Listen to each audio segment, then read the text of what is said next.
Budget में जिस बात पर सबसे ज़्यादा ध्यान होता है वो होता है टैक्स रिजीम।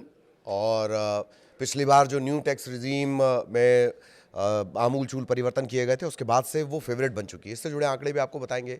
लेकिन खबर तो ये भी आ रही है कि न्यू टैक्स रिजीम को वित्त मंत्री क्या और आकर्षक बना देंगी, और अगर वो इसे और आकर्षक बना देती हैं तो फिर ओल्ड टैक्स रिजीम का क्या होगा।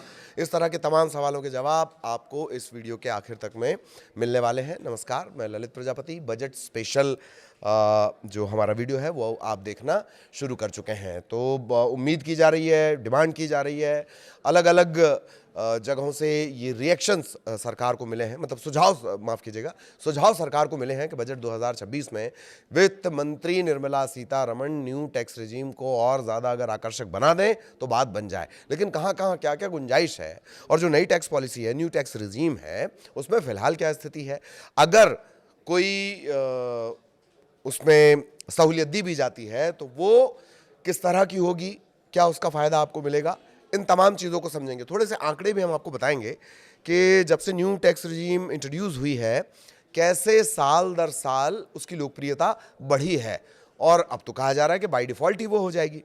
तो शुरू करते हैं। बजट 2026 में वित्त मंत्री नई टैक्स पॉलिसी को और आकर्षक बनाने की कोशिश कर सकती हैं, ऐसा एक्सपर्ट्स का कहना है।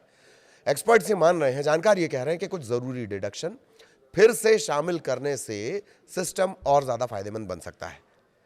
कुछ और डिडक्शन मतलब जो ओल्ड टैक्स रिजीम है, पुरानी टैक्स भरने का जो तरीका है, उसके कुछ अच्छे पॉइंट्स जो हैं, उसके जो अच्छे की फैक्टर हैं, उनको न्यू टैक्स रिजीम में शामिल कर लिया जाए। अगर आपकी टैक्स रिटर्न भरने की जो जटिल प्रक्रिया है वो इतनी आसान हो जाए कि आप हर साल सिर्फ क्लिक करके पैसा बचा सकें तो मज़ा ही आ जाएगा। बजट 2026 में सरकार दरअसल यही कुछ कोशिश कर रही है। वित्त मंत्री निर्मला सीतारमण नई tax regime, new tax regime को आकर्षक बनाने की तैयारी में है, ताकि जो नौकरी पेशा हैं, जो टैक्स पेयर हैं, या सीनियर सिटीजन हैं, वरिष्ठ नागरिक हैं, तमाम तरह के जो टैक्स पेयर्स हैं वो इसे पसंद करें। नई टैक्स रिजीम अब सिर्फ सुविधा ही नहीं बल्कि कई लोगों के लिए पसंदीदा ऑप्शन भी बन चुकी है। पिछले साल के बजट में टैक्स स्लैब बढ़ाए गए थे और जो रियायतें मिली, जिससे ये आसान और फ़ायदेमंद दिखने लगी है। अब सवाल यही है कि अगले बजट में इसे और कैसे बेहतर किया जाए। फिलहाल जो नई टैक्स स्कीम है उसमें कोई ज़रूरी डिडक्शन नहीं है। एक्सपर्ट्स के मुताबिक नई टैक्स रिजीम में सबसे बड़ी कमी यह है कि पुराने टैक्स रिजीम में मौजूद कुछ ज़रूरी डिडक्शन उसमें नहीं है। अभी क्या मिलता है? अभी सिर्फ एक मिलता है स्टैंडर्ड डिडक्शन। स्टैंडर्ड डिडक्शन है और एनपीएस का कंट्रीब्यूशन, ये दो चीज़ें ही उसमें मान्य होती हैं। एचआरए हो गया, मेडिकल इंश्योरेंस हो गया, एटीसी के कई प्रावधान हो गए, घर का किराया हो गया, ये तमाम चीज़ें उसमें शामिल नहीं हैं। एक्सपर्ट्स का ये कहना है कि कुछ ज़रूरी डिडक्शन फिर से शामिल करने से सिस्टम ज़्यादा फायदेमंद बन सकता है।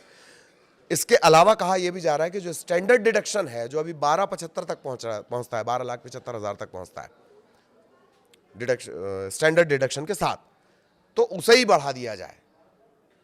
स्टैंडर्ड डिडक्शन बढ़ाने भी एक विकल्प हो सकता है। महंगाई और जो लिविंग कॉस्ट है वो बढ़ रहा है, इसके चलते नौकरी पेशा जो टैक्स पेयर है उन्हें राहत मिल सकती है।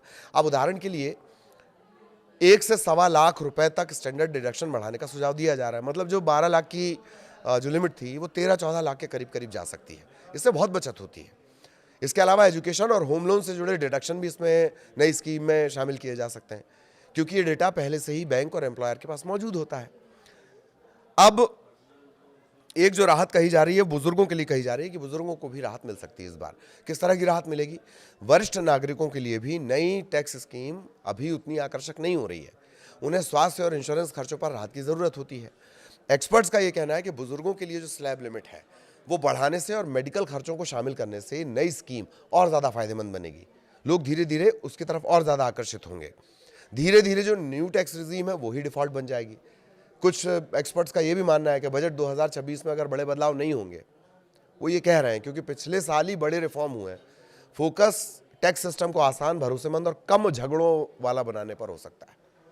मतलब उनका कहना है कुछ एक्सपर्ट्स का कि नहीं, रेजीम वगैरह में कोई तब्दीली नहीं आएगी, छूट में कोई तब्दीली नहीं आएगी, सिस्टम को थोड़ा और फ्लेक्सिबल किया जाएगा, सिस्टम को थोड़ा और सरल किया जाएगा। पुराना जो रेजीम है वो पूरी तरह खत्म नहीं होगा, लेकिन धीरे धीरे नया रेजीम में डिफ़ॉल्ट बन जाएगा। सरकार का मकसद सादा और बिना ज़्यादा पेपर वर्क वाला एक टैक्स सिस्टम बनाना है, ताकि लोग आसानी से टैक्स भरें और ज़्यादा पैसे जेब में रहें।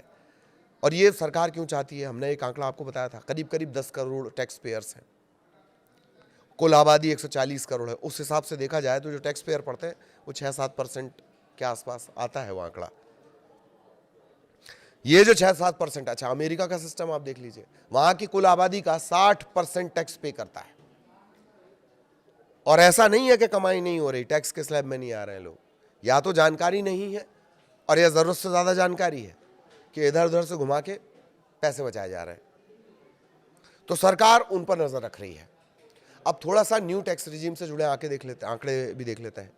वित्त वर्ष यानी जो असेसमेंट ईयर होता है, फाइनेंशियल ईयर नहीं, असेसमेंट ईयर 2024-25 के लिए जो दाखिल किए गए कुल 7 करोड़ 28 लाख आयकर रिटर्न है, आईटीआर है।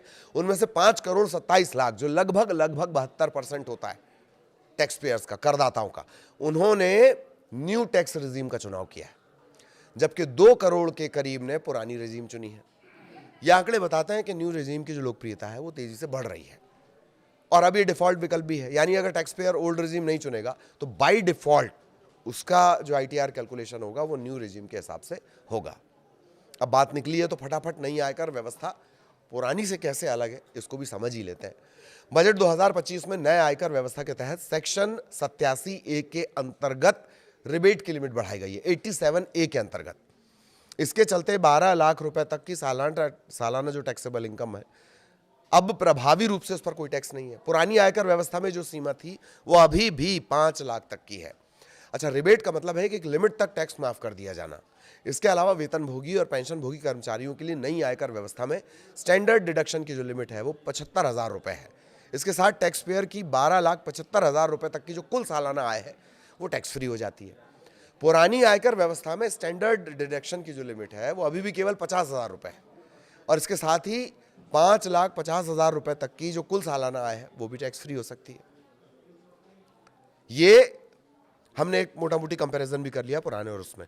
अब ये उम्मीद की जा रही है कि जो न्यू टैक्स रिजीम है उसमें क्या क्या बड़ी उम्मीद की जा रही है वित्त मंत्री जी से, कि भाई उसमें थोड़े से डिडक्शन, और जो पुरानी जैसे पुरानी टैक्स रिजीम है, ओल्ड टैक्स रिजीम है, उसके जो कुछ बेहतरीन फीचर्स थे, जैसे बच्चों की पढ़ाई का अब कोई नई टैक्स रिजीम में नहीं मिलता है बेनिफिट, होम लोन का कोई बेनिफिट नहीं मिलता है, एटीसी के अंदर का जो डिडक्शन आते हैं उसका कोई फायदा नहीं मिलता है। फायदा सिर्फ 2 चीज़ों का मिल रहा है कि एक तो रिबेट मिल जा रहा है और दूसरा जो एनपीएस है उसका फायदा मिल रहा है। इंश्योरेंस कई लोगों के लिए बड़ा जरूरी हो जाता है, बुजुर्गों के लिए इंश्योरेंस, मेडिकल के जो खर्चे हैं वो लगातार बढ़ रहे हैं।